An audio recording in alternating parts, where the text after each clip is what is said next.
Hello, and welcome back to More Than a Lumpy Jumper. Chats on leadership, life, and lessons learned, often the hard way. This week, Bobby is joined by the brilliant Hayley Brackley for a big-hearted, honest conversation called Being Ourselves Together. It's all about what happens when we try to lead, collaborate, and connect across our differences, whether that's neurodiversity, age, background, or beliefs, or something else.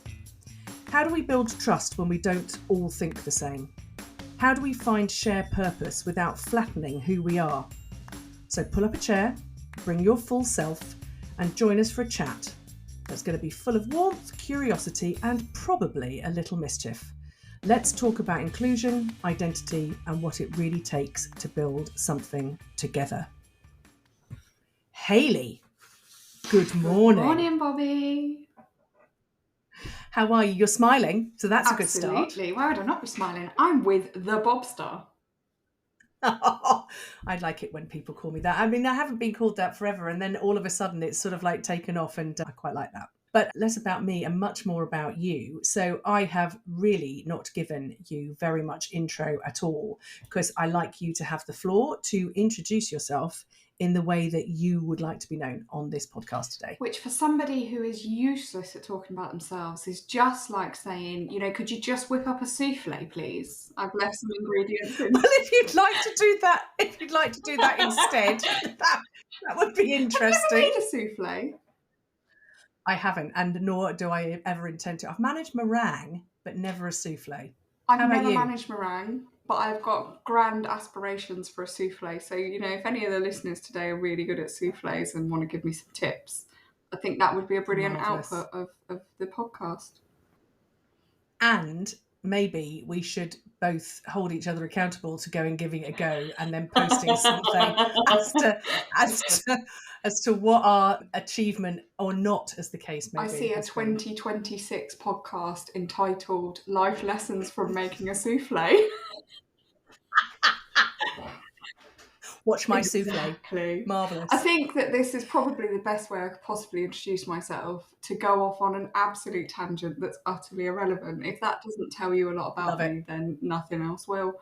But for the purposes of, you said about building trust with people who think differently, not everybody's going to want the tangent about soufflés. So for those of you who feel like there may have been something more relevant than my meringue and soufflé experience, I work in the world of neurodiversity and neurodivergence. I work predominantly in workplaces looking at how do we create workplaces where people get to thrive regardless of who they are and how their brain works. My background is kind of bringing together two sides. One is from a kind of career side, I suppose, of the kind of learning, organisational development. And then the personal side, which is my own lived experience. I was diagnosed with ADHD back in the early 2000s, when it was definitely something that was only for boys. Yorkies were only for boys then as well. So it was like ADHD and Yorkies just for boys. Shortly after, I was diagnosed as or assessed as dyslexic, which at that point in time meant that you were really thick. And that's pretty relevant because about 6 months after that, I was accepted into Mensa. Yeah, it's kind of a bit of a juxtaposition there. And then more recently in adulthood, discovered that I am also autistic, which was a really interesting revelation, because when I was told it was ADD then, not ADHD. And when I was told that, you couldn't be both. They were considered two polar opposites. So you can't have both existing. And now, obviously, we talk about ADHD a lot, and we know that there is so many of us with both. But for me, that kind of going from being told you're categorically not to going, oh, actually you are, sorry about that, was a really interesting journey. So, yeah, that's a little bit about kind of me, what I do. Lovely, thank you. And honestly, I'm just sitting here like I must remember to ask questions. That is my job on this podcast. But having known you a little while now, I could sit and listen to you for hours. But there's that. I'm really interested as to where we start from. Is that personal journey? Because whilst we all have a job and we've all had jobs or we've all done different stuff, there's that element to how you have been perceived, looked at, treated, however, what has that made of your journey into the leadership positions that you've actually had? Because you have been evolving. And I've had that conversation before about labeling and all of those sort of like elements, but they are not labels. They are the ways of being, the ways that we are, the way that we are living. But as you've had to have that whole evolution from childhood into adulthood, how do you think that's impacted the way that you have been at work and in life, I guess? I think it's been harder, if I'm honest. I'm not going to beat around the bush. And I don't think the labelling has made it harder. I think that the societal constructs in which we exist have made it harder. I think Mm. going through a school system that very much focuses on how well can you sit still, how well can you regurgitate information, how well can you structure some writing, and that is your grandest measure of success. Alongside that, how nicely do you get on with other people? Because, of course, you can't go and sit in a classroom in isolation. You should be a sociable bunny as well. Into the world of work, where a lot of those things continue to kind of pull through. And very much found that nobody talks about, or certainly didn't then, different jobs for different people. Like maybe there are some of us that are just not suited to repetitive office work. And instead of that, it's kind of like this job's easy, so you should be able to do it. Why aren't you doing it well? Shape yourself to it. Be better. And yeah, it has. It's been hard, growing up as somebody, particularly back then, because although I did get the label, there wasn't any understanding or education there. So it's kind of like, imagine if I said to you now, well, Bobby, I've realised that you have like DFG9 condition. That's not going to give you any clarity. You're not going to be like, oh, brilliant, I now understand that I've got DFG9 condition. You'll be like, great, and what does that even mean? And I think, that's the thing is, yeah, I was really privileged to have an early diagnosis, but an early diagnosis that basically all it meant was that I had access to medication. It didn't mean that I understood anything else. If anything, I was kind of told, well, it means that you're lazy, chaotic, disruptive, and all of those other things. Not that, as we now would describe it, you just need the environment around you to be a bit different to help you thrive. Mm. And then coming into leadership, I think, if I'm honest, the messages that I got were very much that I'm just not that person. Like what we want from leaders is those people who can act the swan, be the cool, calm exterior with the rapid paddling underneath. We want people who are going to be really methodical and disciplined. We want people that are going to kind of manage things to the letter, and that's not me. But actually, do you know what? That's not all that being a leader is. No. Well, before we came on a recording, we were saying what an inauthentic thing to say. Because, while we are focusing very much on neurodiversity here, the gender side of things, I think, comes into this as well, because you said right at the beginning about the boys that usually gets constituted as that they're being naughty, which is just rubbish. But that whole swan-like thing, I remember when I left the military where, we could be scruffy and swear a bit and generally be quite boisterous, even though we were females. And then coming into the corporate world and finding that I was meant to be, and I'm sorry, I am going to be stereotypical here, but what I saw was that I needed to be stick thin, wearing a very, pristine suit without a hair out of place. And and that was just on the outside in terms of the expectation. And then you actually add the whole swan metaphor to it as well. It's bullshit. Whatever anybody has got going on. Just none of the above for me, and it sounds like the same for you, is true. And yet I still find that we live in a world that actually requires that some of the time, or seems to that would be where everyone feels more comfortable. Definitely. When it's funny you said about the suit, because I was just thinking about pencil skirts and Yes. and how to wear a pencil skirt, you have to walk in a really specific way. You also can't have an No, arse. you definitely can't have an arse, and unfortunately, I definitely do. But you have to, and just think about the metaphor of a pencil skirt to a pair of chinos. A pencil skirt, you need to make progress, you need to go on a journey, and potentially you need to go on the same journey as that person wearing a pair of chinos. Yet you can only do 6-inch tottery steps at once because your knees are bound together by the constrict of the skirt. Whereas the person in the chinos can make huge, great big strides, and yet you're judged on the same metric. And actually, I think when we look at this as a metaphor for life, it feels like that is it. It feels like so often there are those of us who are finding ourselves being massively restricted in the ways that we're able to operate, but we and those around us are still holding ourselves up to the same measurement of success as those people that can stride ahead with ease. I mean, running with that metaphor, whilst neither of us have actually worn a pencil skirt and will not be anytime soon, unless I'm just going to put it around one leg, were there very specific moments in where you've actually now come to where you almost like shed a skin, where you realised I can't be like that anymore? Were there really sort of like mind-blowing moments or aha moments for you where this is like, right, enough, I'm not doing this anymore, I'm now doing this? There were a few. So some of them were the kind of leaving a job moments. My first job was my first proper job was processing housing benefits, and it is so bloody boring. You do the same thing over and over again, and the application process was fascinating. I found it really interesting. We did lots of manual calculations. We had to do lots of like fact finding and interrogating, and then we got into the job and there was a computer system that did all of that for us. So literally you went from doing all the interesting stuff to scraping data and putting it into something. And you'd been better off hiring for a data entry role.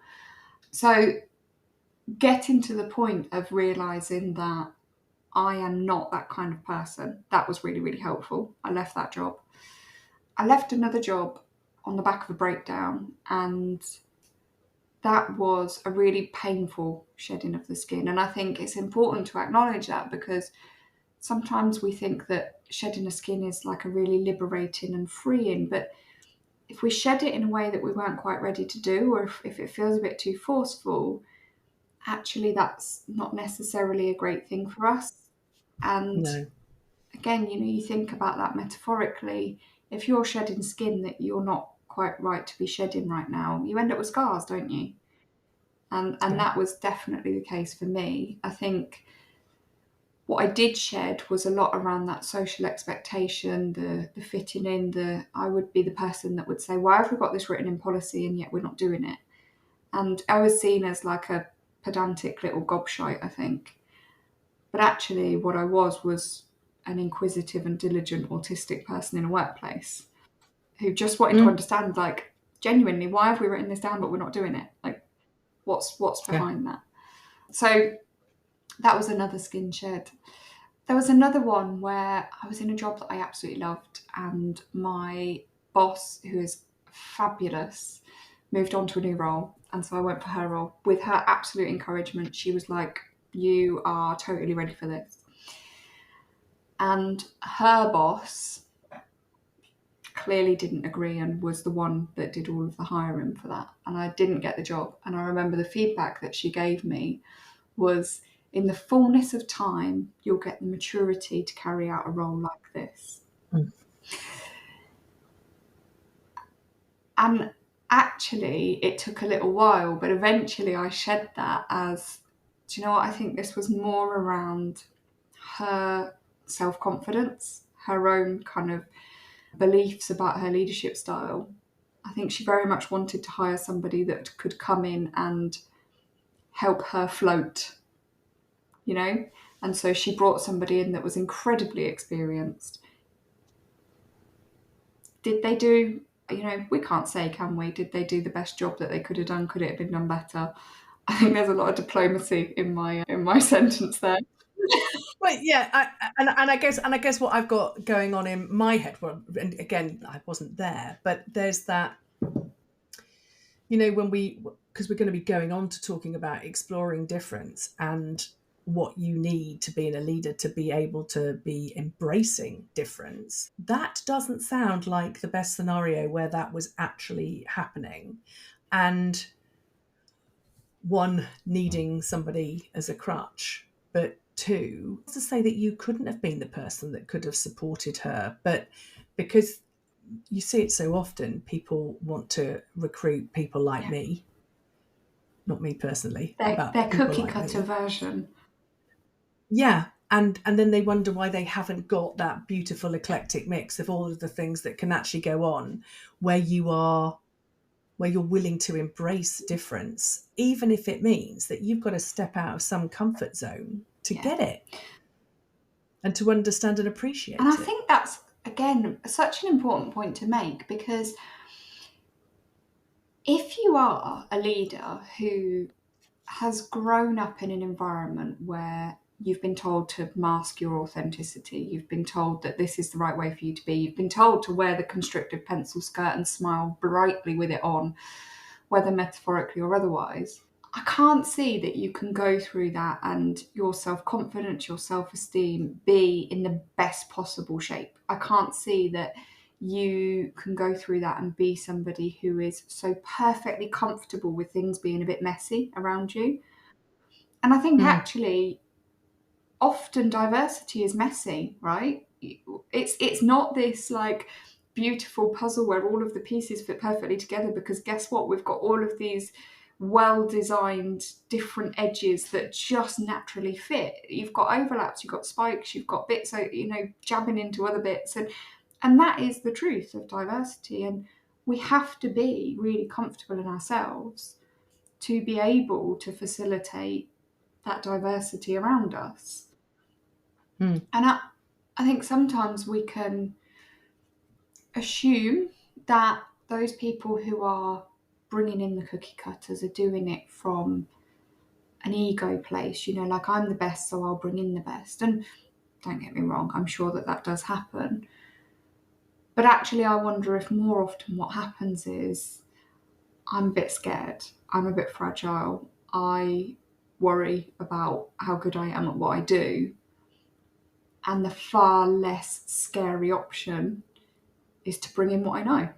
I mean, it is extraordinary to me. I was just thinking of a situation that I was in. That this is when I was working in interim roles, but I think it's all of that, and I'm also curious about what happens when you're in your interview scenario and you can really feel yourself warming to somebody because they're saying the things that you would say, or whatever it might be. And I remember that this team then had a DISC assessment done, and the boss had recruited all red,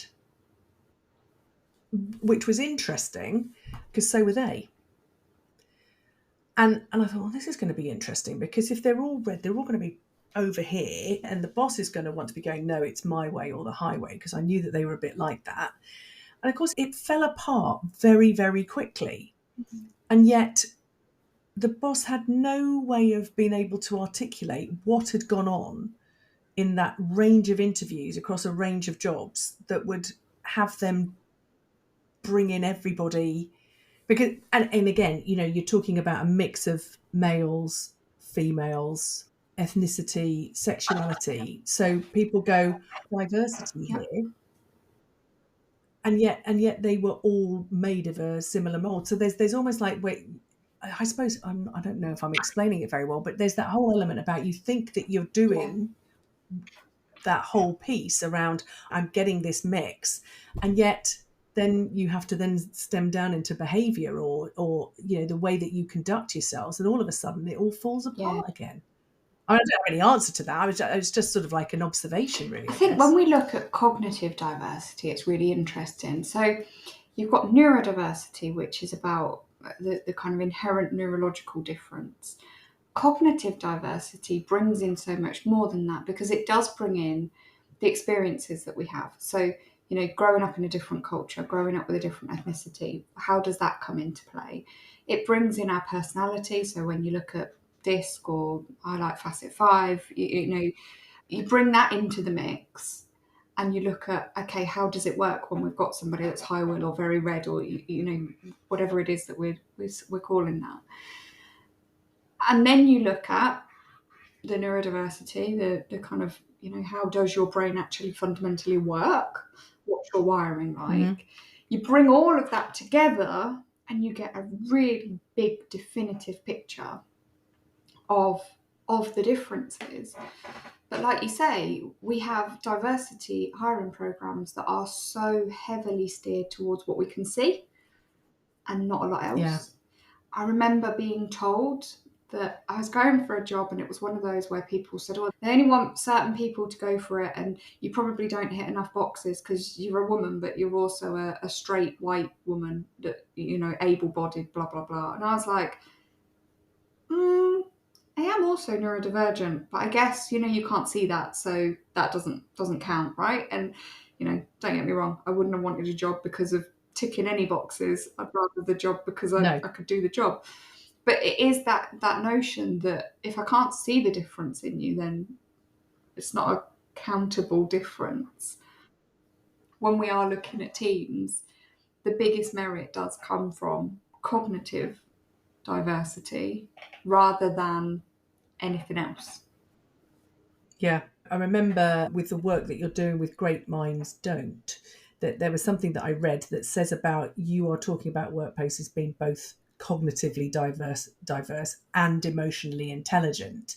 And it's like the where do we then get to on those levels of emotional intelligence, in particular when we're talking about the ways that different people's brains work when they are not working very well together. And I'm just going to caveat that because Bridge and I have done another episode recently where we had this quite big debate about how important emotional intelligence is or isn't. And, whilst people are going around, oh yeah, they got a really high EQ, which sort of like makes them the most amazing leader in the world. That's not necessarily the case. And so we were bringing that in, and we know, and again, I'm going to let you talk about this because I am on a steep learning curve about neurodiversity. I'm very interested in it, but I know that with brains working differently, that you can't always have that level of filter around the emotional intelligence. So why are we holding that up as a panacea either for the way that we should be leading? Definitely. I think when we think about IQ and EQ, if I went into a conversation and was like, oh, I'm not going to hire that person because they've got a really low IQ, you'd be like, oh, that feels a bit odd. Yeah, like for those that can't see us, Bobby and I are grimacing at each other right now. Like, exactly. Oh, Lord. Yet we, for whatever reason, seem to have this comfort level that EQ, it's okay to say that about. It's okay to be that kind of very, very judgmental on whether somebody has that or not. And yes, it's great if you've got somebody that's got a high EQ, but what about if you have somebody that's got a really high EQ but is utterly disorganized? So they can empathize with every single, let's just take one tiny facet of leadership and think about one-to-ones, performance reviews, whatever we want to call them. Yeah. So you've got this person who can go in and they can look at the person in front of them and they can empathize wildly and they can look at what this person needs and they can help to support them and develop them. However, they never turn up because they're so scatty that they haven't actually booked it into their calendar. Or they're so disorganized that they didn't even remember that, they need to do these things in the first place. Or actually, they lack the integrity. So they say that they're going to do it, but they don't do it. They're just not going to do it. Or they lack the motivation or the discipline, so they can't be bothered to do the work. There's so many other things. And if we try to say that any one thing is this pedestal attribute of leadership, well, stuff's going to fall over, isn't it? Like you think about having, what's the Greek thing with the columns and then the roof on the top? Oh, I know exactly what you mean. It's not. Answers on a I'm not going to try. postcard, folks. What's the Greek thing with columns and a triangle roof on the top? Anyway, it's not a Colosseum. No, Colosseum is the big. Let's stop. Yeah. Very metaphorical, but It's not always something. very knowledgeable on the metaphors. But if you had that with only one column, it's going to fall over, isn't it? And I think we use that image in leadership a lot, and I think it's good that we use it a lot, because actually there are so many columns, and if you've got one or two that are a little bit crumbly, a little bit missing, the roof's probably still going to stay up. If you've got two right next to each other on the edge, actually we get a bit more instability on it. If you've got just one and it's really, really flipping tall, i.e. you've got exceptional IQ but nothing else, well, you've got a big way to fall, haven't you? That roof's going to come off and it's going to crash on the way down. So how do you get in there and work with teams on these? Because being ourselves together, you do want it all in, and we've also talked on other episodes where that whole sentiment of bringing your whole self to work. We also know that sometimes, I was saying to you earlier, I've had a bit of a week. I don't want to be bringing that into all of the meetings that I'm in or how I'm being in myself. And so sometimes we park bits. And I think that's fine and dandy as well. That's not necessarily being inauthentic. It's just a case of that I'm going to park this because I haven't got a moment to actually implode right now, but I might do it later because I know that I probably need to, or whatever it might be. But how do you go in and support teams to create that blend? Because the other thing that I like from a visual perspective is, whilst we need boundaries, we don't all have. You were talking about jaggedy edges, and it's almost like, how do we smooth the edges so that we can merge and blend those elements? So I'm interested in how you get in there and the sort of things that you actually do with teams. So I think one of the things is acknowledging the jaggedy edges, and again, I just don't think that we do that enough. So acknowledging the concept of neurodiversity is that all of us are different. So the image that's coming up for me is one of, a boundary, an edge of something, a kind of wiggly line, if you like, that eventually comes around and meets itself. And in there, you've got lots of different shapes, and you've got some that are kind of splodge shapes, and you've got some that are perfect circles, some are perfect squares, some are diamonds and rectangles, some are stars, some are kind of 25-point stars. And all of these different shapes need to coexist within that boundary. And in order to do that, what we have to do is say, first of all, well, this boundary doesn't have neat right-angled corners and very equal sides. It's definitely not a square.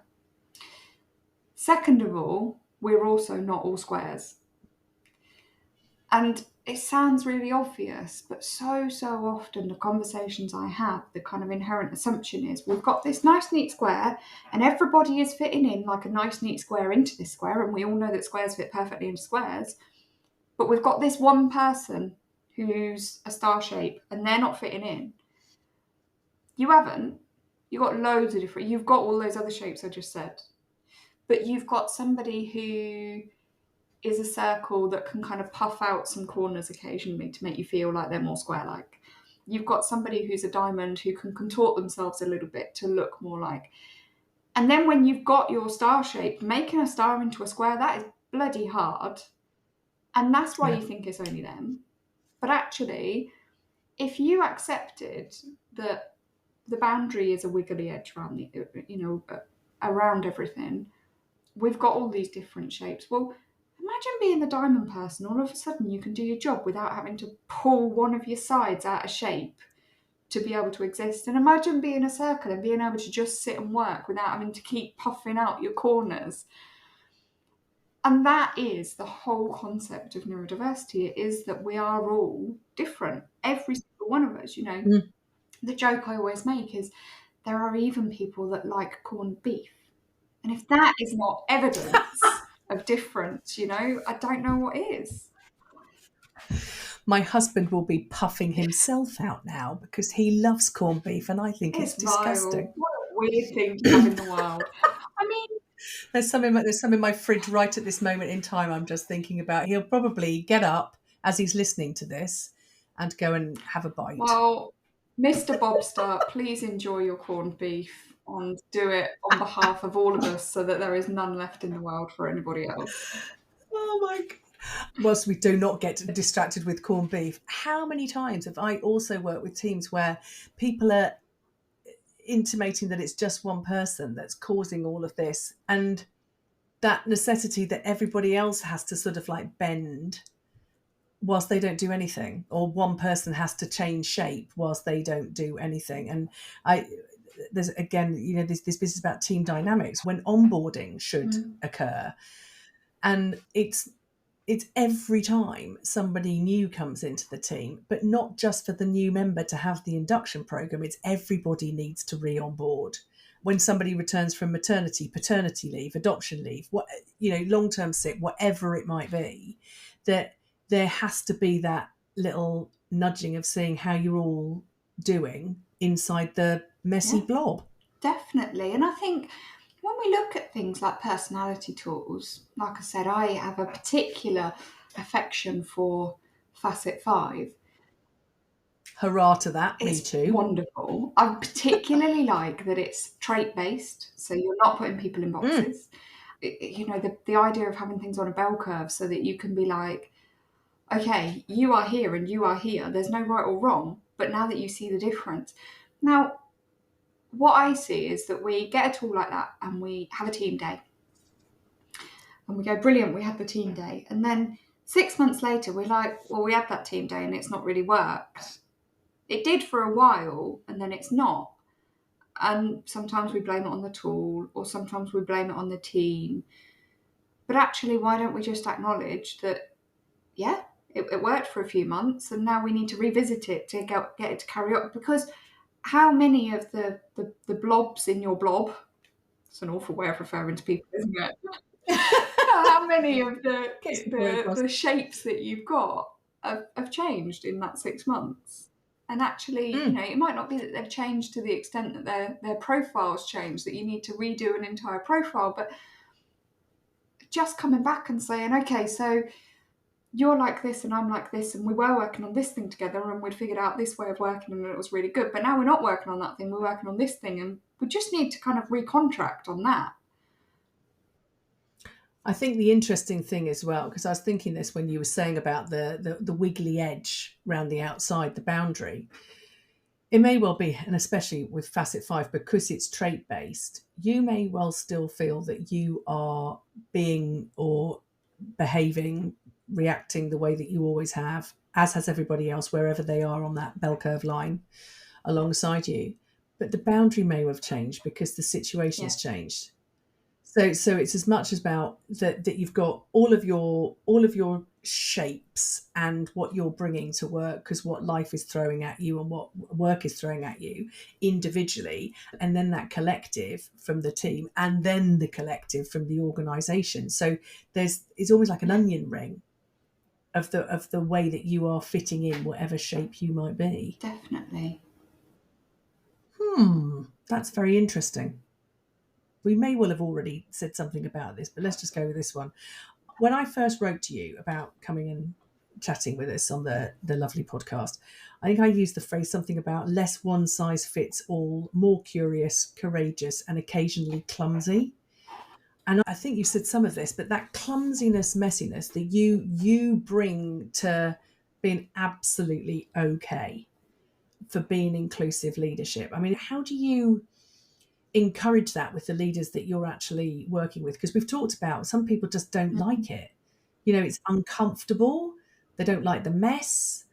I almost feel like that, from a neurodiverse perspective, the leaders who may well be with some level of diagnosis are more comfortable with that sort of like level to it than people who are seeing themselves as neurotypical. I mean, I know it's not black and white like that, but do you know what I mean? That you yourself have learned to embrace the clumsiness, the messiness of it. And I said about, that I've never been a swan. I've always been messing up doing something. Hence how this podcast for Bridge and I came about, because we've cocked up things so often because it's been sort of like slightly disruptive. What does all that bring to the party, and how does it land with people when you're saying it to them? I guess, coming back to that cognitive diversity, you are going to see all the different responses to it. You're going to have somebody who is neurodivergent, who is like, I cannot cope with this level of ambiguity, this level of mess, that doesn't work for me. Mm-hmm. And you're going to have, exactly as you say, that the person who, for them, neurodivergence doesn't resonate, and yet still, they like things to be in a way that they can understand. They like things to be in a way that can be organised. And I think coming away from traditional leadership management training, where we are very much taught that here's a model that's going to help you to sort stuff out, like situational leadership, somebody will be in one of those 4 boxes, and depending on which of those 4 boxes they're in, you work like this. And Blake and Moulton's managerial grid, we've got a nice, 9x9 grid, and we'll pop you into one of the... You look at all of these things, and it's not much wonder that people want stuff to be neat. They want stuff to be ordered and organised. And it goes further back than this. We get people through school by putting a score on each of their different subjects that they've studied. And it's neat, it's clear, we can make a judgment on what that person's overall ability is likely to be in anything they do in future life based on the fact that we've got a nice list of scores. We know that that's an absolute load of rubbish, and that, GCSE results are not really a predictor of anything at all, or a reflection of very much either. But that's the society that we've lived with. And I think if we can look at the wider constructs around us and look at, why are people feeling this way? Why are people feeling like the mess is abhorrent or difficult or uncomfortable, or whatever degree it is for them? Actually, then we can start to kind of make a bit of a difference and start to understand what bit of the mess is it that feels uncomfortable. Is it about, I just don't get it? In which case, what kind of structures can we put in place? What clarity can we offer? Is it, I don't have the confidence that I know what to do? Is it, I feel like I'm going to put my foot in it? I don't have the technical knowledge, and so I feel like I'm going to ask somebody a question that's going to be really offensive and I can use the wrong words. And it really is about unpicking what's underneath that discomfort to then help us move forward. Yeah. The number of people that I speak to, I'm going to use the word fear. Again, the constructs that are put into organisations. I've often said this in organisations I've worked in, where I'm like, can we just rip up all of the policies and start from scratch? Because you basically have written yourself a culture where everyone is a malingerer who's out to get you and wants to turn up at work each day to do a really bad job. And so every policy is written in this penalising style way, or, for the odd 0.51% that may well be in that category, whilst everyone else is trying to do a really, really good job. But when you start from that as an infrastructure side of things, that you're building a fear which doesn't allow for questions. And I don't know about you, but I'm wanting to say to people that your intention is good. You want to know, and you may well cock it up and say the wrong thing, but you've just got to hope that the person is receptive enough to know that you're trying. Last night I went for a horse riding lesson. I go with my daughter, we go once a fortnight. We're learning quite specific kind of biomechanics, and it's hard, right? It's really hard. Add to this, I used to do loads of riding when I was a teenager. When you're the age where when you fall off you bounce. I'm definitely no longer a bounce person. And so the idea of falling off terrifies me, particularly, and again, we mentioned this before we started, I'm self-employed, right? So if I fall off and break something, what on earth do I do? So all of these things are going on. And I just mentioned it in passing to the instructor. Now, we yesterday went out, it was a beautiful evening, and the instructor does all the kind of jousting and mounted combat training and stuff like that. So it's really fun. And what we were doing yesterday was practicing going down the tilt, which is when you're jousting, you have a board in between the horses that the horses run against, and you joust. We weren't jousting. I'm not going to joust my daughter, even though, sometimes. No, we weren't jousting, but we were going, and it is quite scary. There's that kind of fear in there just inherently, and then, as I say, you've got all of those kind of like, wow, what if I fall off, and what if this, and da da da. And I did it, and I pushed myself a little bit. I did some things that perhaps sensibly I could have gone, maybe I shouldn't do this, but I did it anyway. And he turned around to me and he says, I really admire that you had the balls to come and do this. And then he went, oh, maybe I shouldn't have said that. And coming back to your point around intention and clumsiness, obviously he's not my leader. We're not in a workplace. And yeah, we can argue that that's not great practice to use that turn of phrase. But you know what? His intention was really good. His intention was to acknowledge that was something that I had stepped out of my comfort zone. I'd done something different. And what he wanted to do was to offer some praise, some recognition. And that's exactly what he did. And I think, yes, we have to acknowledge that language is really powerful and can force those constructs further. It can have responses for people. It can trigger things that are really uncomfortable. And so I'm not saying let's get rid of all this wokeness or some of those other things that we might hear being said. I quite like wokeness. I think it's good for us. But at the same time, I think we do need that balance where we look and we say, what is the message somebody's asked me? And again, I think of another question that I was asked once. Somebody said, with all the things you've got wrong with you, what can I do to help? Yeah, again, for the listeners. My face. Brilliant.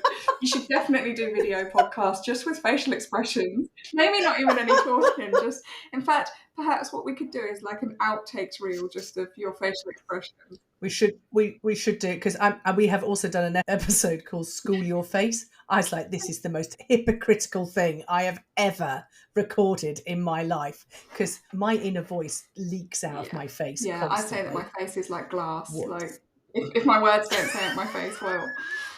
Yeah, and like this person, their language was terrible. We would never teach somebody that is a good way of referring to anything. Like with all the stuff that's wrong with you. But their intention was, I recognise that there are some things that you might find really difficult.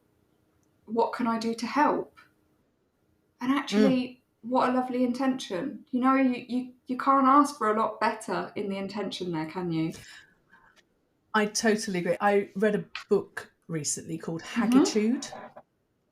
And it is related to what you're saying, because I guess what I want to have leaders and the people that leaders are talking to think about is, have your radar on to listen to what's being said, to appreciate the intention, because leaders, people in life, will get it wrong. But if we want them to stop getting it wrong, we need to educate, not castigate.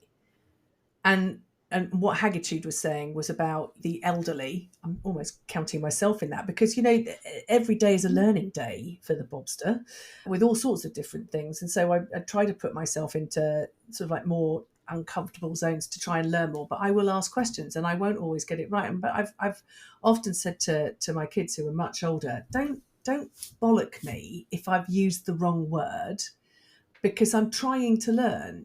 If I should have used a different term, then tell me what it is, and I'll get it right next time. And I will say that to my children, my family. I would say that in the workplace as well. And that's what I really want, to get that balance right, rather than people being fearful of getting it wrong, so ducking it or not recruiting the diamonds, the stars, the circles and everything besides, because they think it's safer.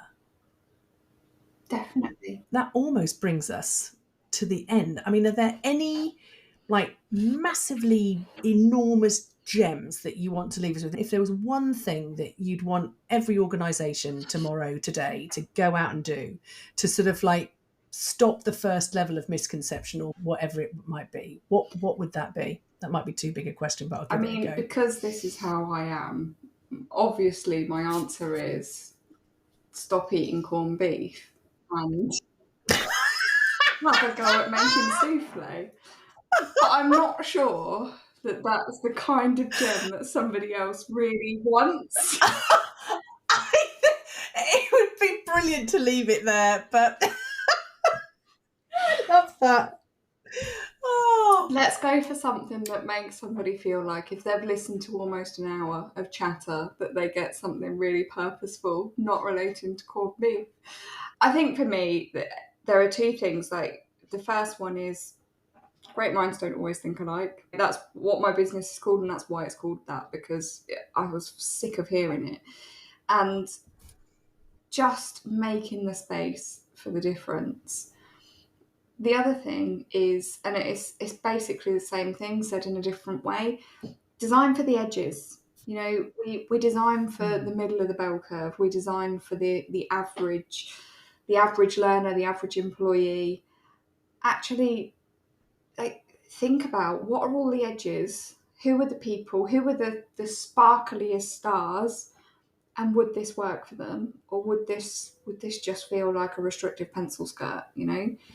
And actually, if we design for the edges, we come up with like really comfy harem pants, and think how much more you can do in really comfy harem pants than a pencil skirt. God, I love that. I have loved the fact that this has just been the most immense metaphor session I think I have had in a long time. I am overjoyed. Now, I finish with a quote with all of these things, so I'm hoping this one will hit the mark for you. But it is, diversity is being invited to the party, inclusion is being asked to dance, belonging is dancing like no one's watching. And I'm going to add my slight little caveat to that, because I think it's a beautiful quote. But actually, belonging is knowing that you're also welcome, even if you don't dance. I like that. So we'll have the caveat to that. But we do want everyone wearing harem pants. No pencil skirts at our party. Or corned beef. And no corned beef, but we might be bringing a soufflé. Yeah, but maybe let somebody else try it first. No, I think I am actually going to put you on the spot and say, when I actually put this one out, the photograph is going to be of a soufflé that you have made. Oh my word. Have you got like a year deadline to put this out? I think we're going to need to. I'll send you the date. Hayley, this has been an absolute joy. Thank you so much for all of your wisdom and all of your metaphors. It has brought me a lot of smiles today, so thank you so much. It's been a pleasure. Thank you for having me. Thanks for listening. All the resources mentioned are on our website and Spotify page, where you can read, listen, watch and dig a little deeper at your leisure. Now, next week, Bobby and Bridge are back together with an episode called Being Okay with Not Knowing. Spoiler alert, pretending you know doesn't make you a better leader. We'll explore how not knowing and being brave enough to say so can actually be a leadership superpower, especially in a culture that's obsessed with having all the answers. How liberating is it to say, actually, I've got no idea? So join us then for a good, honest chat about uncertainty, humility, and the freedom that comes when we stop faking it. Until then, stay curious.